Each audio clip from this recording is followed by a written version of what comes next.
भारत के लौह पुरुष सरदार वल्लभ भाई पटेल, एक ऐसा नाम जो हम सबको पता है। लेकिन क्या हम उनकी पूरी कहानी जानते हैं? आज हम समझेंगे कि कैसे एक अकेले इंसान ने अपनी जिद से, अपनी दूरदर्शिता से बिखरे हुए भारत को एक राष्ट्र बनाया। चलिए सीधे चलते हैं साल 1909 में। जगह है बॉम्बे की एक अदालत। माहौल में गजब का तनाव है और एक वकील अपने करियर का सबसे बड़ा केस लड़ रहा है। उसके तर्क इतने पैने हैं कि सब के सब, मतलब जज से लेकर वहां बैठे लोग तक, बस उसे ही देख रहे हैं। बहस जब अपने चरम पर थी, तभी एक आदमी दबे पांव आता है और उस वकील के हाथ में एक टेलीग्राम थमा देता है। उस कागज पर चंद शब्द लिखे थे जो किसी भी इंसान को तोड़ने के लिए काफी थे। जानते हैं उस वकील ने क्या किया? उसने वो नोट पढ़ा, उसे मोड़ा, अपनी जेब में रख लिया और अपनी बहस जारी रखी। और सिर्फ जारी ही नहीं रखी, बल्कि वो केस जीता भी। जब कोर्ट की कार्रवाई खत्म हुई, तब जाके उसने बताया कि उसकी पत्नी का निधन हो गया है।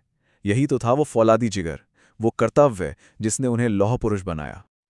और यहीं से वो सवाल खड़ा होता है जो आज तक पूछा जाता है कि अगर वो ऐसे लौह पुरुष थे जिनके पीछे पूरी पार्टी खड़ी थी, तो फिर वो आज़ाद भारत के पहले प्रधानमंत्री क्यों नहीं बन पाए? क्या वजह थी? आइए आज इस गुत्थी को सुलझाते हैं। देखिए, पटेल हमेशा से गांधी जी के फॉलोअर नहीं थे। वो एक कामयाब वकील थे, प्रैक्टिकल सोचते थे। शुरू में तो उन्हें गांधी जी के सत्याग्रह और अहिंसा वाले तरीके कुछ खास जमे नहीं। उन्हें ये सब अव्यावहारिक लगता था। पर फिर जमीन पर कुछ ऐसे आंदोलन हुए जिन्होंने उनकी सोच को हमेशा के लिए बदल दिया और वो गांधी के सबसे भरोसेमंद योद्धा बन गए। उनका असली लीडरशिप कोर्टरूम में नहीं, बल्कि खेतों में किसानों के बीच निखरा। 1918 का खेड़ा सत्याग्रह हो या 1928 का बारदोली सत्याग्रह, उन्होंने बार बार यह साबित किया कि उनसे बड़ा ऑर्गेनाइजर कोई नहीं है। और बारदोली की जीत तो इतनी शानदार थी कि वहां की महिलाओं ने उन्हें एक नया नाम दिया, सरदार। और ये नाम फिर हमेशा के लिए उनकी पहचान बन गया। अब आते हैं सरदार पटेल के उस काम पर जो शायद दुनिया के इतिहास का सबसे बड़ा मर्जर था। एक ऐसा काम जिसके बिना आज का भारत भारत होता ही नहीं। ये कहानी है 565 देसी रियासतों को एक करने की। ये जो नंबर है ना, 565, ये सिर्फ एक नंबर नहीं है। सोचिए, 565 अलग अलग राज्य, सबके अपने राजा, अपनी फौज, अपने कानून। अंग्रेजों ने जाते जाते एक ऐसा टाइम बॉम्ब लगा दिया था जो भारत को सैकड़ों टुकड़ों में बिखेर सकता था। अब इस मुश्किल से निपटने के लिए पटेल ने एक जबरदस्त रणनीति अपनाई। इसे आप साम दाम दंड भेद भी कह सकते हैं। एक तरफ उन्होंने राजाओं को देशभक्ति की दुहाई दी, उनके खर्चे पानी की गारंटी दी। दूसरी तरफ साफ साफ चेतावनी भी दे दी कि अकेले रहने का ख्वाब मत देखिए। और सबसे बड़ा मास्टर स्ट्रोक, उन्होंने 15 अगस्त 1947 की डेडलाइन तय कर दी। और कमाल देखिए, ये रणनीति काम कर गई।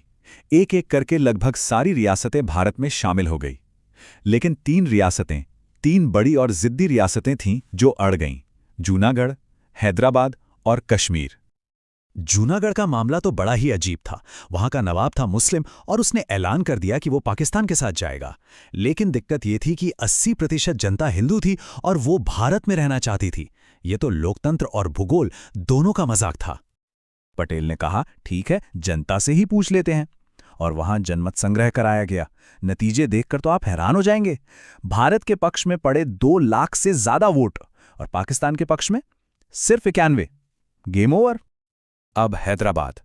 यहां बातचीत से बात नहीं बनी तो पटेल ने सख्त कदम उठाया। एक मिलिट्री एक्शन का आदेश दिया जिसे नाम दिया गया ऑपरेशन पोलो। बड़ा दिलचस्प नाम है ना? पता है क्यों? क्योंकि उस जमाने में हैदराबाद में पोलो के 17 मैदान थे। ये बताता है कि पटेल काम को सख्ती से करते थे, पर अंदाज के साथ। और ये एक्शन इतनी तेजी से हुआ कि किसी को संभलने का मौका ही नहीं मिला। सिर्फ 5 दिन में भारतीय सेना ने हैदराबाद पर काबू पा लिया और वहां निजाम की प्राइवेट आर्मी यानी रजाकारों के आतंक को हमेशा के लिए खत्म कर दिया।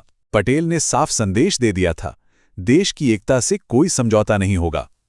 अब आते हैं उन सवालों पर जो सरदार पटेल की विरासत से जुड़े हैं और जिन पर आज भी बहस होती है, खासकर प्रधानमंत्री पद और कश्मीर के मुद्दे पर। अब स्क्रीन पर जो दिख रहा है वो इतिहास का एक बहुत बड़ा क्या होता अगर वाला पल है। देखिए, 1946 में कांग्रेस अध्यक्ष का चुनाव होना था और ये सबको पता था कि जो अध्यक्ष बनेगा वही आज़ाद भारत का पहला प्रधानमंत्री भी होगा। जब वोटिंग हुई तो 15 में से 12 प्रदेश कमेटियों ने सरदार पटेल को चुना और नेहरू जी को एक ने भी नहीं, 0। मतलब पार्टी की पसंद बिल्कुल साफ थी, पटेल। तो फिर हुआ क्या? यहां कहानी में एंट्री होती है महात्मा गांधी की। गांधी जी को लगता था कि दुनिया के मंच पर भारत का प्रतिनिधित्व करने के लिए नेहरू बेहतर हैं। उनकी नज़र में नेहरू अंतर्राष्ट्रीय मामलों के ज्यादा जानकार थे और अपने नेता, अपने गुरु गांधी की बात रखने के लिए पटेल ने एक पल में अपना नाम वापस ले लिया और प्रधानमंत्री की कुर्सी छोड़ दी। कश्मीर के सवाल पर भी पटेल और नेहरू की सोच में जमीन आसमान का फर्क था। पटेल का मानना था कि यह भारत का अंदरूनी मामला है और इसे फौरन सैन्य कार्रवाई से हल करना चाहिए। वो इस मसले को यूएन ले जाने के सख्त खिलाफ थे। वहीं नेहरू एक डिप्लोमेटिक हल चाहते थे और इसीलिए वो इस मुद्दे को संयुक्त राष्ट्र ले गए। और एक बड़ी ही दिलचस्प बात यह है कि शुरुआत में पटेल कश्मीर को लेकर उतने भी ज्यादा अड़े हुए नहीं थे, लेकिन जैसे ही पाकिस्तान ने जूनागढ़ के नवाब के फैसले को सही ठहराया, पटेल का दिमाग घूम गया। उन्होंने कहा, अच्छा, अगर वहां शासक की मर्जी चलेगी तो फिर कश्मीर के राजा की मर्जी यहां की नहीं चलेगी। बस उसी दिन से कश्मीर उनके लिए एक सिद्धांत का सवाल बन गया। तो आखिर में सवाल ये उठता है कि सरदार पटेल की विरासत क्या है? क्या वो सिर्फ वो प्रधानमंत्री हैं जो वो कभी नहीं बन पाए, या फिर उनकी विरासत वो देश है जिसे उन्होंने अपने हाथों से बनाया? एक बार फिर से इस नंबर को देखिए, 565। और इन सब को एक धागे में पिरोने वाला सिर्फ एक व्यक्ति, उसकी इच्छा शक्ति और उसके फौलादी इरादे। तो आज की ये चर्चा इसी एक सवाल पर खत्म करते हैं। एक प्रधानमंत्री तो सरकार चलाता है, पर उस शख्स को क्या कहेंगे जो बिखरे हुए टुकड़ों को जोड़कर एक पूरा राष्ट्र बना दे? शायद भारत का वास्तुकार।